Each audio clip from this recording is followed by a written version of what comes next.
Shalom, shalom, mes bien-aimés dans le Seigneur. Par l'amour de Dieu et par sa grâce, nous sommes là encore. De la part de Dieu, pour que nous puissions partager le pain de la vie. Car le pain de la vie, c'est Christ. Et la parole de Dieu, c'est un pain, mais pas n'importe quel pain. La parole de Dieu, c'est un pain, le pain qui donne la vie. Jésus est celui qui donne la vie.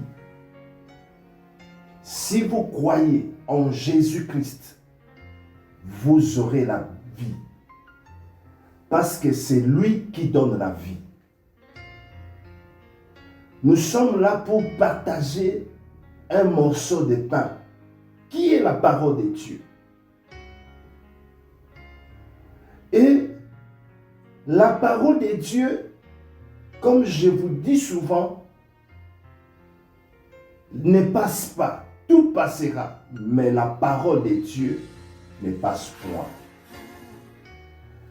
Nous devons nous attacher à la parole de Dieu. Nous devons mettre notre foi en la parole de Dieu.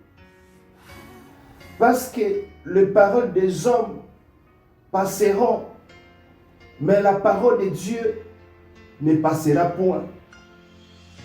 La parole de Dieu ne peut pas te décevoir. Parce qu'elle ne chancelle point. Vous avez un problème. Vous avez des difficultés. Mettez votre foi en la parole de Dieu. Parce que la parole c'est Christ. Mettez votre foi en Christ. Et vous aurez la solution. Aujourd'hui, bien aimés, notre pain que nous allons partager s'intitule les deux piliers de la foi. Les deux piliers de la foi ou les deux colonnes de la foi. Nous allons lire notre passage témoin dans le livre de 1 Jean au chapitre 5, verset 4. Notre passage témoin. La Bible dit, car tout ce qui est né de Dieu triomphe du monde. Et la victoire qui triomphe du monde, c'est notre foi. Nous n'allons pas parler la foi en long et à large parce que il nous sera impossible. Mais nous voulons parler seulement de deux piliers de la foi. La foi contient beaucoup de choses. La foi, c'est comme un gâteau. Or, un gâteau contient en lui beaucoup de choses. Mais il y a certaines choses qui soutiennent les gâteaux. Et ces choses-là ne peuvent pas manquer dans un gâteau. Si ces choses manquent dans un gâteau, on ne dira pas que c'est que vous mangez c'est un gâteau. Dans les gâteaux, nous trouvons l'élément comme la farine. Nous trouvons comme le levure. Nous trouvons du sucre, du sel. Nous trouvons des œufs. Nous trouvons du lait, voire même l'huile ou du beurre. Beaucoup de choses entrent dans les gâteaux. Si vous mangez un gâteau, ça veut dire que vous avez mangé beaucoup de choses. La foi, c'est actuellement comme un gâteau. Dans la foi aussi, nous trouvons beaucoup de choses. Et dans la foi, nous trouvons l'assurance. Dans la foi, nous trouvons l'espérance. Dans la foi, nous trouvons la confiance. Dans la foi, nous trouvons la détermination. Dans la foi, nous trouvons la discipline, l'obéissance, le respect. Ce sont des choses qui se trouvent dans la foi. Une foi qui manque ces choses, ce n'est pas une bonne foi. Mais aujourd'hui, nous allons parler des deux piliers, ce qui soutient réellement la foi. Vous savez, bien aimé dans le Seigneur, dans la vie d'un chrétien, on ne peut jamais, je le dis et je le souligne, on ne peut jamais manquer la foi. Vous devez nécessairement dans votre vie chrétienne avoir la foi. La foi en la parole de Dieu. La foi en Christ. C'est très important. Parce que celui qui n'a pas la foi dans sa vie chrétienne, c'est comme un corps, une vie qui n'a pas de poumons. Quelqu'un qui n'a pas de poumons ne saura pas respirer, c'est un mort. Un chrétien qui n'a pas la foi, ça veut dire qu'il n'a pas de poumons. Il ne peut pas vivre dans le Seigneur. C'est un mort spirituel. La Bible dit d'ailleurs dans le livre d'Hébreux 11, verset 6, la parole de Dieu déclare, sans la foi, il est impossible de lui être agréable. Sans la foi. Donc sans les poumons, tu ne vivras pas. Sans la foi, tu n'es pas un chrétien. Sans la foi, tu n'es pas un chrétien. Sans la foi, tu n'es pas l'ami de Dieu. Sans la foi, tu es un mort vivant. Sans la foi. C'est ce que dit l'Hébreux 11, verset 6. Il est impossible de lui être agréable. Il est impossible que tu puisses vivre sans la foi en tant qu'un chrétien. Bien-aimés, dans le corps humain, nous avons ce qu'on appelle la structure. La structure, c'est le squelette. Les os, rassemblage des os dans le corps. C'est ce qui soutient le corps. C'est ce qui fait qu'un homme soit debout. Il marche sans tomber, sans pencher de l'autre, d'un côté ou de l'autre. Parce qu'il a le squelette. La foi chrétienne, la foi en Jésus-Christ, c'est comme le squelette. Et le squelette qui soutient le corps, le squelette qui soutient notre foi, il y en a beaucoup, mais deux qui sont tellement plus importants des squelettes. Et c'est ce que nous allons développer pendant quelques minutes. Les deux piliers de la foi. Bien-aimés dans le Seigneur, le premier pilier de la foi, c'est la patience. La patience, c'est un pilier de la foi. Une fois qu'on ne retrouve pas la patience en l'intérieur, cette foi-là n'a pas de structure. Cette foi-là n'a pas d'équilibre. Cette foi-là est appelée à succomber. Voilà pourquoi beaucoup de gens aujourd'hui, ils ont la foi, mais arrivé à un certain moment, ils relâchent. Ils tombent. Pourquoi? Parce que leur foi n'est pas soutenue. Or, il y a deux piliers qui soutiennent la foi. Le premier pilier, la première colonne de la foi, c'est la patience. Sans la patience, il n'y a pas la foi.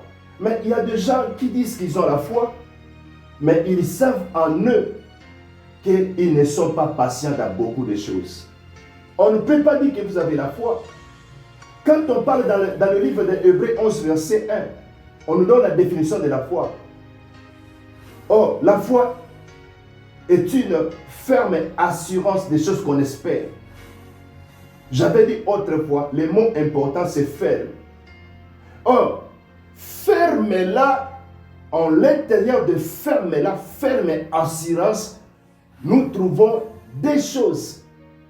La première chose, c'est la patience. C'est la patience qui rend quelqu'un ferme. Et la patience veut dire quoi?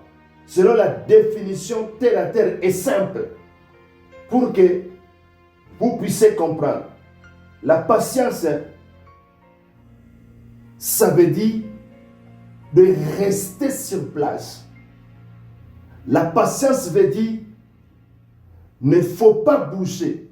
Ne t'éloigne pas de ce lieu. La patience veut dire demeurer. Donc, demeurer là où tu attends la bénédiction de Dieu. La patience fait que la bénédiction de Dieu vient te rencontrer. La patience ne court pas, mais la patience attend jusqu'à ce que le temps de Dieu va s'accomplir. C'est ça, avoir la patience. La patience ne quitte pas les lieux où on attend le Seigneur. Les disciples de Jésus, ils étaient à Jérusalem dans la chambre haute. Ils étaient là à attendre jusqu'à ce que le Saint-Esprit viendra. Là, on nous parle de la patience. La patience ne sort pas de la maison pour aller ailleurs. La patience fait que vous puissiez rester là, attendre. Les apôtres ont entendu jusqu'à ce que le consolateur, le Saint-Esprit vienne. Donc c'est le Saint-Esprit qui vient d'en haut vers les disciples dans la chambre haute. La patience fait que Dieu s'approche de nous. La patience fait que Dieu vient nous rencontrer. La patience fait que nous puissions attendre la bénédiction de Dieu jusqu'à son accomplissement. La patience, bien aimé dans le Seigneur, c'est un appui. Vous savez, un appui où on s'appuie quand il y a le vent, quand il y a des problèmes, vous êtes soutenu. La patience nous soutient lorsqu'il y a des vents, lorsqu'il y a des mouvements, lorsqu'il y a un problème, lorsqu'il y a des difficultés. La patience fera que vous puissiez vous appuyer pour que vous ne puissiez pas tomber. La patience dans la foi joue un rôle capital. Bien aimé, nous allons lire un passage dans la Bible, dans le livre de Jacques. Jacques 1, verset 3. Que dit Jacques concernant la patience? Jacques 1, verset 3. Sachant que l'épreuve de votre foi produit la patience. Sachant que l'épreuve de votre foi produit quoi? La patience. Nous devons avoir la patience. Vous êtes un chrétien, vous devez avoir la patience. Parce que dans la vie chrétienne, dans votre foi, si vous n'avez pas la patience, bien-aimé dans le Seigneur, vous ne faites rien. Mais vous devez avoir la patience jusqu'à ce que le Seigneur puisse accomplir sa volonté dans votre vie. C'est ça la patience. L'homme a sa volonté, Dieu aussi a sa volonté. L'homme a des difficultés, l'homme demande à Dieu. Mais c'est Dieu qui accomplit les désirs de l'homme. Au moment de Dieu, Dieu accomplit à son temps. Mais le temps de Dieu, c'est un moment convenable que Dieu vient nous visiter. Vous devez avoir la patience. La patience fera que vous puissiez être là jusqu'à ce que le Seigneur accomplira sa parole. Mais si vous n'avez pas la patience, bien aimé dans le Seigneur, vous allez relâcher, vous allez quitter et que vous allez manquer la bénédiction du Seigneur. La patience, c'est une bonne chose. La patience, bien aimé, Lorsqu'on reste quelque part pour attendre que le Seigneur vienne vous visiter, pour patienter le temps du Seigneur, le diable saura que vous avez la patience et vous attendez quelque chose de Dieu. Donc c'est le diable qui va se déplacer pour venir vous attaquer. Parce que vous êtes sur place, vous attendez la bénédiction de Dieu. C'est le diable qui viendra auprès de vous pour vous combattre, afin de vous bousculer, vous pousser pour que vous puissiez quitter, sortir du lieu où vous attendez la bénédiction du Seigneur. Donc, la patience appelle l'ennemi à venir nous combattre. Et le but de l'ennemi, c'est nous faire sortir, c'est nous faire déplacer là où nous attendons la bénédiction du Seigneur. Voilà pourquoi la patience a besoin d'être une patience résistante. Et la patience en elle-même, c'est une arme défensive. La patience a besoin d'être défendue. Parce que lorsque l'ennemi viendra vous attaquer, vous avez besoin de la patience, de l'arme efficace pour se défendre. Nous voyons dans le livre d'Éphésiens 6, verset 16. Éphésiens 6, verset 16, la Bible nous le dit. Prenez par-dessus tout le bouclier de la foi. Prenez par-dessus tout le bouclier de la foi. Parce que le diable va vous lancer des flèches. Vous avez besoin de la foi, vous avez besoin de la patience pour vous protéger contre les flèches du malin. C'est ça le premier pilier de la foi. La foi a besoin de la patience. Si vous avez la foi et que vous n'avez pas la patience, on ne dira pas que vous avez la foi. Une foi sans la patience, ce n'est pas une foi. C'est une foi éphémère. Une foi, bien-aimée, qui trébuchera à tout moment, à chaque instant. Une foi sans la patience, ce n'est pas une foi. Voilà pourquoi, je le répète chaque fois, Hébreux 11, verset 1, la foi est une ferme assurance. S'il n'y a pas la foi, votre assurance ne sera pas ferme. Peut-être vous aurez l'assurance, mais votre assurance ne sera pas ferme. Parce que votre assurance manque quoi? Manque la patience. Deuxième chose, nous voulons parler du pilier, c'est la persévérance. La persévérance, c'est le deuxième pilier qui soutient la foi. Donc nous avons la patience et nous avons la persévérance. Car l'homme a deux jambes, l'homme a deux mains, l'homme a deux yeux. Pourquoi? C'est très nécessaire. Le Seigneur sait pourquoi il nous a souvent donné des choses, des organes. La femme a des trompes. Dieu le sait pourquoi. La foi aussi, il y en a aussi des choses, des piliers pour soutenir la foi. Le premier, nous venons de le dire, c'est la patience. Le deuxième, c'est la persévérance. Alors, la persévérance, c'est quoi? Je donnerai la définition terre à terre pour que tous nous puissions comprendre. La persévérance, bien aimé, signifie de continuer. La persévérance veut dire avancer. La persévérance veut dire ne s'arrête pas. Donc la persévérance dit de toujours continuer, toujours avancer. Qu'il y ait des obstacles, qu'il y ait des difficultés, qu'il y ait des problèmes, la foi remplie de persévérance nous pousse à continuer à avancer, à continuer à croire. Parce que la persévérance, bien aimé, ce n'est pas comme la patience. La patience attend la bénédiction jusqu'à ce que le Seigneur vienne nous visiter. Mais la persévérance, c'est tout autre. La persévérance nous pousse à continuer, d'aller là où le Seigneur nous attend. Là où le Seigneur veut que nous puissions arriver pour recevoir la bénédiction de Dieu. De continuer à marcher jusqu'à l'arrivée, jusqu'au bout. C'est ça la persévérance. Nous allons lire un passage dans la Bible. Dans le livre des Hébreux 10. Hébreux 10, 35 à 36. Hébreux 10, 35 à 36 qui nous dit: n'abandonnez donc pas votre assurance à laquelle est attachée une grande rémunération, car vous avez besoin de persévérance, afin, d'après avoir accompli la volonté de Dieu, vous obteniez ce qui vous est promis.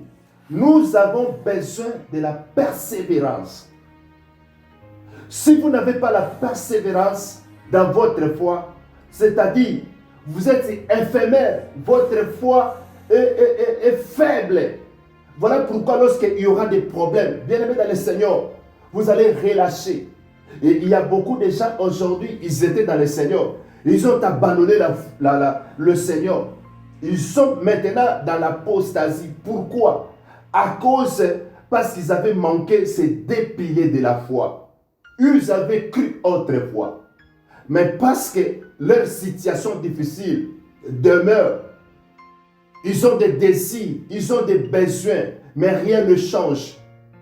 Voilà pourquoi ils ont relâché. Donc leur foi n'était pas ferme.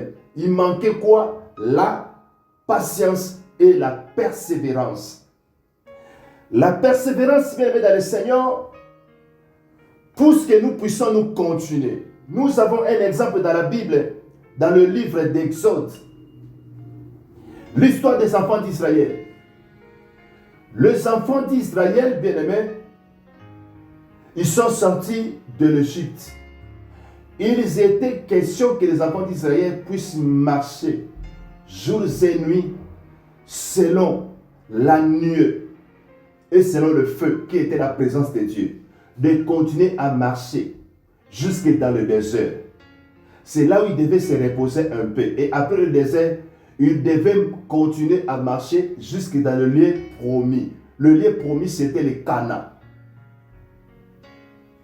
Et les enfants d'Israël, lors de leur sortie devant eux, ils ont rencontré un obstacle de taille.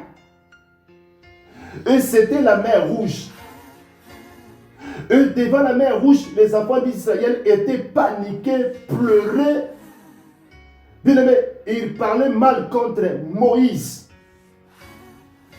Et Dieu a donné à Moïse la solution. Qu'as-tu à la main? Un bâton. Fends-la sur la mer. Et Moïse a fendu la mer. Et la mer était séparée des enfants d'Israël, ont traversé à sec. Dieu a voulu que les enfants d'Israël puissent continuer à marcher. Bien aimé, dans la persévérance, ce n'est pas que le diable viendra vous combattre, comme dans la patience. La patience, on attend, le diable viendra vous combattre. Mais dans la persévérance, vous continuez à marcher, vous continuez jusque dans la terre promise. C'est vous qui rencontrerez le diable. C'est vous qui rencontrerez le diable, les obstacles, les difficultés. Pendant que vous continuez à aller jusqu'à la terre promise, les enfants d'Israël arrivaient au désert. Ils devaient marcher, continuer à marcher jusqu'à Canaan. Mais pour arriver à Canaan, ce n'était pas facile. Ce n'était pas facile. Nous savons l'histoire. Comment est-ce que les enfants d'Israël, ils ont coulé le mur de Jéricho. Jéricho était devant eux comme un obstacle. Le diable se pointe devant toi si tu continues à marcher, si tu continues à croire. Le diable viendra devant toi pour t'empêcher. Il va bloquer la route. Et les enfants d'Israël devaient marcher jusqu'à Canaan. Mais Jéricho était là, barricadé. Il n'y avait pas une route à gauche, une route à droite. Il devait traverser Jéricho. Mais le miracle était là. Bien aimé, la persévérance dit que vous puissiez toujours continuer. Vous puissiez détruire les murailles, renverser les murailles, faire couler les murailles pour continuer. C'est ça la route. Mais les enfants d'Israël ont imploré le Seigneur et le Seigneur a donné la solution. Et le mur de Jéricho était écoulé. Ils ont continué. Ils ont rencontré beaucoup de peuples avant d'arriver à Canaan. Ils ont rencontré beaucoup d'obstacles. Mais ils devaient continuer à marcher.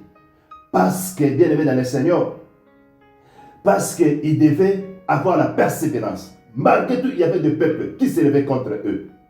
Mais parce qu'ils avaient la persévérance et le Seigneur était avec eux, ils ont tout vaincu. Et aujourd'hui, ils sont où? À Canaan. La persévérance, bien aimé dans le Seigneur, c'est un pilier qui soutient notre foi, qui soutient d'ailleurs notre vie chrétienne. Une vie chrétienne sans la persévérance, c'est une vie éphémère, c'est une vie morte. Quoique vous soyez vivant, mais vous n'avez pas la foi et la persévérance n'y est pas dans ta foi, c'est une vie éphémère. Vous allez succomber et le diable aura la même mise le dessus sur toi, bien-aimé dans le Seigneur. Nous allons lire un passage, bien-aimé, dans le livre de Matthieu 21, 18 à 22. La Bible dit, si vous avez la foi comme un grain de sénévé, vous direz à cette montagne, ôte-toi de là, va se jeter dans la mer. Si vous avez la foi. Donc, si vous avez la foi, vous direz à la montagne qui peut se placer devant toi parce que tu as besoin de persévérer, de continuer à marcher. Mais une montagne se place devant toi. Il faut avoir la foi, la persévérance. Vous devez ôter les montagnes et dire à la montagne, va se jeter à la mer. La montagne obéira. Si vous avez la foi et dans votre foi, vous avez la persévérance. Nous avons aussi